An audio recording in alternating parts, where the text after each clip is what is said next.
আসসালামু আলাইকুম everyone. I hope আপনারা সবাই ভালো আছেন। আমি নরিন আফরোজ পিয়া, ওনার অফ আর্টস অফ পিয়া। আমরা মানুষরা না কেমন যেন হয়ে গেছি। আমরা এখন কারো ডিভোর্স হওয়া দেখলে অনেক বেশি হ্যাপি হই। এটাকে নিয়ে অনেক বাড়িয়ে চাড়িয়ে অনেক কথা বলি। আবার ওখানে আবার দুইটা মানুষের মধ্যে ডিভোর্স হয়েছে, বাট না, আমাদের ওখানে মন্তব্য দেওয়া লাগবে, আমাদের অনেক কিছু বলার লাগবে। আবার ওখানে আমরাই মোটিভেশনাল স্পিকার হয়ে যাব যে হ্যাঁ, এটা করলে ঠিক হইতো, মেয়েটার এটা করা দরকার ছিল, ছেলেটার এটা করা দরকার ছিল। But end of the day তারা কিন্তু তাদের মতোই আছে।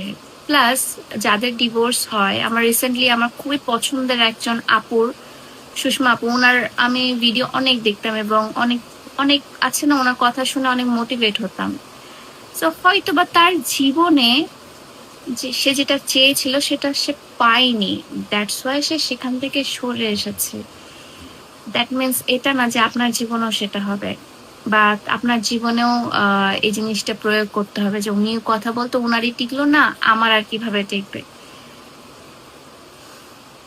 আরেকটা জিনিস হচ্ছে, আমরা এখন কারো বিয়ে হলে এখন অসুখী হয়ে যায়, মানে আমাদের হ্যাপিনেস চলে যায়। তখন আমরা সেই বিয়েটার মধ্যে তার আম, তার পাস্ট, তার পাস্ট তো আসবেই। যদি সে পাবলিক ফিগার হয় তার পাস্ট তো আসবে, পাবলিক ফিগারও এখন হওয়া লাগে না। তার পাস্ট, তার ড্রেস আপ, তার সাজ, তার এটা ওটা অঙ্গভঙ্গি সবকিছু আমরা নোটিস করি, তাই না? বাট আমরা এটা দেখি না যে সে যে তার জীবনটা গুছিয়ে নিয়েছে, সে তার জীবনে হ্যাপি আছে, তার ভালোবাসার মানুষটাকে পেলো, সে তার ভালোবাসার মানুষটা তাকে কত ভালোবাসে, সে হ্যাপি আছে, এই জিনিসটা আমরা দেখতে পাই না এখন।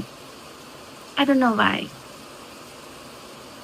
আসলে সম্পর্ক জিনিসটা খুবই অদ্ভুত, এক একজনকার এক এক রকম। আর এখানে আপনাদের মন্তব্য দেওয়াটাও খুবই অদ্ভুত লাগে আমার কাছে।